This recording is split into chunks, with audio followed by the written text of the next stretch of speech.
Hey guys, Rob here with McDojoLife. Today's McDojo Breakdown, we're going to be discussing a guy who left us like a treasure trove of terrible techniques to check out. So let's check him out, then let's break him down.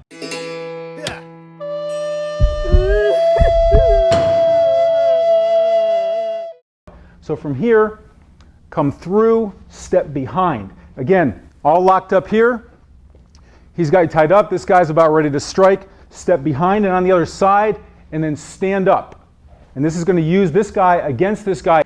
When I stand up quickly, he's going to go flying. And this foot is going to, depending on how close this guy is going to come up and get him right in the schnuggies here. The guy you just got done watching in that video goes by the name of Jeff Anderson. Mr. Anderson. Which, ironically enough, is the same name of the actor who played Randall in the Clerks movies. You know, I've never pieced this together until right now. But I digress. He runs Warrior's Life, which is formerly known as Modern Combat and Survival. According to his website, this article is taken directly from his website, a piece of it says he has 10 years of military training and elite infantry units around the world. What military units? No clue. He just says elite. Like, that's kind of subjective. But at the end of the day, if he really was doing that, hopefully he wasn't teaching any of the techniques we're going to go over today because they are hot dog shit. Let's go ahead and go over the first one and let's cover the problems here. He doesn't start off terrible here. He's talking about someone grabbing you from behind, albeit a very weird way that they're grabbing this gentleman, but hey, it could happen. And then there's someone in front also going to be attacking you. He's discussing how someone on the top is grabbing a hold of you in such a way that you're very limited for your upper body mobility, but maybe your lower half has a lot more mobility. That's not necessarily untrue, and I can't really give him too much shit there because I don't think that he's saying anything super untrue. I will say this though, in his description, he's talking about stepping behind the person in such a way that when he does stand up after stepping behind them, that will cause that person's leg to automatically kick the other person in the schnuggies. A snooky. Was it schnuggies? Snoogans. Snookies. Shnikes. Okay, anyway, we move forward. If you actually did apply what he's saying, the person behind you will be falling. And if they do fall, they're going to probably want to grab a hold of something, such as what they're already grabbing, which is you, to make sure that they don't fall. So chances are good when you actually do take this person down, you're going to fall with them. So now, rather than being upward and mobile, you're now on the ground. This person still has your arms kind of locked behind your back, and the other person's still going to be attacking you, and no, they did not get kicked in the schnuggies. So all in all, the concept is there, but using a dude to hit another dude, that sounds like some stuff straight out of Tropic Thunder. Let's go ahead and move on to another one that he does. We're going to talk about ways, a spot on the body that actually you can be able to achieve a knockout from the ground relatively easily here. Right here is a pressure point. And if you strike that, you don't even have to strike it very hard. You strike that point, and it's a knockout blow. If you strike it really, really hard, you can actually kill somebody with this. So he's mounted me, and he's starting to haul away at me like this. This isn't good. So how am I going to be able to get up here and get a knockout blow to him? In this situation here, what you got to do is first get him down. So what you do is grab onto his shirt. You pull him down, and you just climb your way up. From this here, what I need to do is make sure that my arm comes up his center line and gets over top of this arm. Okay, in this situation, we're going to strike to the point here. Climb your way up here. You've got to get over top. You've got to get this arm over because otherwise you're not going to be able to get the strike in. From here, all you're striking with is the palm of your hand right here. So if I can get him down like this, all I'm going to do is come up here and slam right into that point right here. Slam right there, and you're going to feel him go limp. And then just push him off, and you'll be able to walk away. Usually while mounted, you don't want to stick your arms away from your face in such a manner because that person's in a better position than you. They're already raining down on top of your face. Your head might be bouncing off of concrete. You're going to want to protect yourself. One thing I've noticed with this guy's groundwork is he doesn't actually mention to bridge, which might be a great way. If somebody's leaning forward and they're trying to put body weight into the punches, by bridging, they might actually have to catch themselves, giving you an opportunity to maybe grab that arm, bridge and roll with a basic mount escape, or be able to shrimp out from the bottom position. It's really a shitty place to be, and you don't want to be full mounted while somebody's raining on you. It's very difficult, even at a high level, to get out of that position while someone's hitting you. What most likely is going to happen is this. The advice from the guy on the bottom who is mounted is to reach up, grab a hold of their shirt to pull them down so that way you can slap them silly on the back of the neck like you're that dad from that South Park episode. I will slap your face so super hard He even mentions that if you hit them hard enough that you might kill them, like the Demak or something. What the hell is a Dimac? Death touch. And yes, while he is correct about one thing, which is if you hit them hard enough in that spot that they might die, like, yeah, you'd have to hit them pretty damn hard. And I mean really, really hard. But if that's not because of a pressure point, like he's explaining it, that's because if I hit anybody in the skull hard enough with anything, that they will die. Like a hammer or a bat. Yes, you will die if you get hit hard enough to crack and destroy the skull. You're dead. I get that. But he was talking about it like it was some magical pressure point, and that's the reason that they would die. Dude, it's not blood sport. It's not the Demak. Break, not hit back. I got an idea. How about like Jiu-Jitsu Day 1? How about bridge? Someone's raining down, their body weight is leaning forward. In order to hit you well, they have to put weight into the shot, and you bridge, and then all of a sudden they have to catch themselves, even just for a moment. That gives you an opportunity to do other techniques such as trapping an arm and rolling to get out of this position. Anybody who's telling you, like this dude, to attack from this position and not trying to tell you to get to a better position before you attack is setting you up for failure or to get hurt. Let's watch the next one. Somebody's got the mount on me. He's trying to wail away. I'm just trying to deflect some blows in here. What you want to do from here is what a lot of people call it different things. I just call it like an eagle claw. And while you're covering up with one arm, reach in and grab the side of, it works best on the side of the torso, but anywhere where you can get a bunch of skin, just reach in and grab with as much as you can and then twist it and rip it. His body's going to go into this natural flinch reaction down here to try and get that hand away. As he's doing that, you come up the inside and grab the side of his head. So as you're twisting and pulling, you're pulling to his side and you push over with his head. And from here, now you start your combatives. Just start hammer fisting down. He talks about using the eagle claw.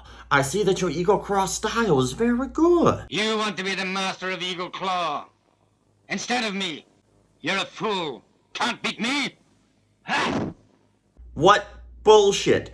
First of all, you're hoping with a lot of things. One, what happens if he's wearing more clothes? The more clothes this person has, the harder it is going to be to get an actual grip onto them. Also, what happens if your grip strength, if you're a smaller person, isn't strong enough to actually affect them by grabbing them that way? You're also working on pain compliance. You're hoping that this is going to hurt that person, but in the middle of the fight, you don't necessarily know that. You're just hoping that if you grab them, they're going to give you the reaction that you want. He's using this technique as a mount escape, which is also very strange. One hand, again, we're talking about getting rained down upon. Someone's raining down punches on your head, and then you reach up and grab a hold of some meaty part of their side. Well, that's one hand that's no longer protecting your face. And now this happens. The next thing he says to do is to reach up and grab the back of the person's head. Again, we're assuming a lot of things. We're assuming that person's posture is down, that your arms are long enough to be able to reach that far. Also, you're hoping that the guy's still not punching you in the face, because now both of your hands are away from your face to protect you. One on his side, the other hoping that you can grab the back of his head, all while he's raining down shots on you. Finally, the major issue that you have is if you grab the back of the person's head and if you still have a hold of their side, when you try to roll over, one, he doesn't, yet again, explain to bridge to move your hips. He just says roll over. Well, when you do that, the person's going to naturally want to catch themselves because you're in the middle of a fight. They're not just going to roll over because you grab their side. You have to eliminate the posts so that way the person doesn't catch themselves when you do wind up bridging and rolling over, not just rolling over in hopes that their body weight will just fall off of you because you've grabbed them. Once he does get the person rolled over, he winds up just attacking from the guard, talking about throwing hammer fist strikes to the groin and trying to stay in that position. Well, you have really no control in this position. That person has complete mobility. They're able to kind of move themselves away. They can still kick you away. Your goal should be immediately to pass the guard, get into some type of dominating position and control the position and then attack. Or get up and get away if that's the problem. But don't sit there and try to attack from a shitty position like he keeps telling you to do. Let's move on to the next one. In this situation, we're going to see a grab from behind where they grab like your wrists or your forearms here and set it up for somebody else to come in and strike. So when he has a good hold here, you kind of come through, and as you can see, I can now grab his wrist as I drop down. So I now have control of his wrist because he's going to lose control of mine as I come through. So as I come through underneath his arm, I've got this arm here that comes up underneath. From here, I've got him like in an armbar situation.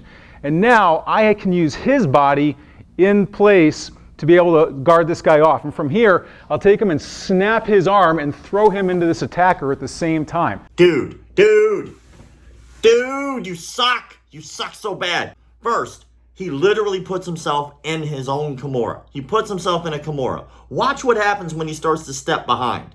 His arm that he's saying he's grabbing the other guy with is in such a terrible position he's barely got a grip anyway. And also he has put himself in a Kimura. Like he's literally putting himself in a position where all that guy has to do is push his arm forward just a little bit and you're going to jack up your shoulder. You're putting yourself in a terrible position here. He didn't even need to do that. Like it's kind of ridiculous. He's trying to teach it as like some type of magical technique to loosen up. You're just putting yourself in a Kimura. Pay attention to this guy's right arm here. Look at this right arm as he goes through. You see that? Why did the guy let go? The guy had absolutely no reason to let go of that arm at all. So basically what this guy is telling you is break your own arm to get out of this position. That's really dumb. Let's go and go to the final one. One of the worst situations you can possibly get into in a multiple attacker situation is where you get cornered in. Where you get cornered in and people just start jacking on you in the corner somewhere or up against the wall. And you can actually defeat as many attackers that are here. In fact, we've tested this with as many as 35 guys. Trying to use my force against 3 guys is not going to work. While I can't move forward, I can move laterally because physics would show that I have lateral movement here. I didn't really pay attention to physics, so I don't know what physics principle it is, but laterally I can move as much as I want because I can just slide against the wall. So all I do is take one person. In this situation, I'm going to take my far right. Let's say I've got my right hand here available. As they're pressing in, I'm just going to take his chin. As an example, you can use pretty much his shoulder, his arm, or anything. And as they're pressing in fact, the more force that they have pressing in, all I do is take his chin, move laterally, and they all fall against one another. Let's say we don't just have a bunch of guys who just think it's kind of fun to pin me up against the wall. Doesn't sound right, does it? They've got an arm on me, and they're going to start punching away at me. But all you do is I can still take one person's wrist right here. Anything that they have that's giving them stability, I can just take this right here. So if they're punching away, I'm trying to guard. I just take this wrist, pull through as I come through here. And that lateral motion that I have is going to make them all fall upon one another. So he said, if dudes are jacking you and they have tried it with up to 35 guys. Doesn't sound right, does it? No, it doesn't. One thing that I thought was super funny about this video, other than the video itself, is the moment where he said, hey, well, like, it's physics. And then he goes, well, I didn't really pay attention to physics. Physics would show that I have lateral movement here. I didn't really pay attention to physics, so I don't know what physics principle it is. He talks about having lateral movement, the ability to move left and right in this particular position. There's a dude to your left and there's a dude to your right. You don't have lateral movement. When he escapes, you wind up seeing that no one's actually grabbing him. He's talking about people pressing against you. Why would they do that? They're probably going to hit you with both hands. Somebody might even be grabbing you, so not allowing you to leave. You're just assuming no one's actually going to grab you in this position. What? It makes no sense. Because this week, this guy was in the military, rather than using the Dillman scale, we're going to use the Duke scale. So for this guy, I'm going to go ahead and give him 3 out of 5 Dukes. 3 out of 5 Dukes. Nothing was supernatural about what he was teaching. Did it work? Hell no. Is he making up a lot of stuff out of his ass? Definitely. I looked through all of his stuff. Do I think everything that he teaches is dog shit? No, I think it's more hit or miss. But the stuff that's more hit has nothing to do with combat. His nutrition stuff and his firearm stuff isn't terrible. Do I think that it's all 100% good? No, but it's way better than this bullshit. It's clear that he's making a lot of this stuff up. So if he's making this stuff up, I'd be curious how much he's making up on the rest of the stuff he's teaching. I'd really like to know your thoughts in the comment sections below. All my members out there, you guys can go and toss up your own Frank Dukes and give it a nice little scale for us and let us know what you thought about this guy on the Frank Duke scale this week, not the Dillman scale. Thank you all for the likes, comments, shares, subscriptions, and all that other crap people online tell you to do. Keep the martial arts legit.